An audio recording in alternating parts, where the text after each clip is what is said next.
हरे कृष्णा। क्या आपको पता है तीसरा ज्योतिर्लिंग महाकालेश्वर शिवजी ने धरती को फाड़कर स्वयं प्रकट होकर दिया था। ये कहानी है अवंतिका की, जिसे आज हम उज्जैन के नाम से जानते हैं। शिवजी का अति प्रिय शहर अवंतिका में एक ब्राह्मण रहते थे, वेद प्रिय। वो और उनके चारों पुत्र हर दिन शिवजी की पूजा, ध्यान और जाप किया करते थे। रत्नमाल पर्वत पर एक असुर था, दूषण।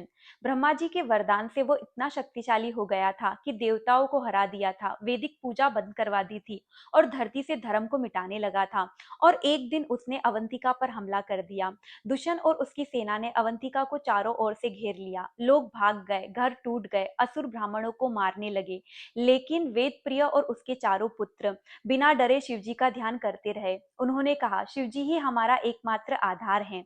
और जैसे ही दुष्यंत उन पर हमला करने के लिए हथियार उठाने वाला था, शिवजी ने उनकी प्रार्थना सुनी। धरती जोर से हिली और वेद प्रिय के पास जमीन एक छिद्र की तरह फट गई और उस छिद्र में से एक तीव्र स्तंभ निकला और उस स्तंभ में से शिवजी महाकाल के रूप में प्रकट हुए।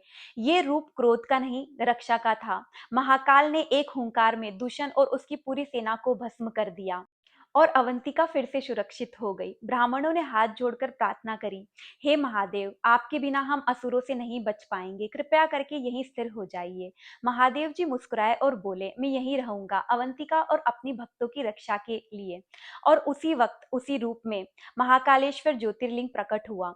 कहते हैं महाकालेश्वर ज्योतिर्लिंग स्वयंभू ज्योतिर्लिंग है जो स्वयं प्रकट हुआ है। और ये दुनिया का एकमात्र दक्षिणामुखी ज्योतिर्लिंग है, जहां पर शिवजी का मुख दक्षिण दिशा की ओर है, मृत्यु की दिशा की ओर। इसीलिए महाकाल को कहते हैं काल के भी काल। महाकाल के दर्शन से काल, भय, दुख और रक्षा की प्रार्थना सिद्ध होती है। इसीलिए एक बार बोलिए, जय श्री महाकाल। ओम नमः शिवाय। हरे कृष्णा। जय श्री राम।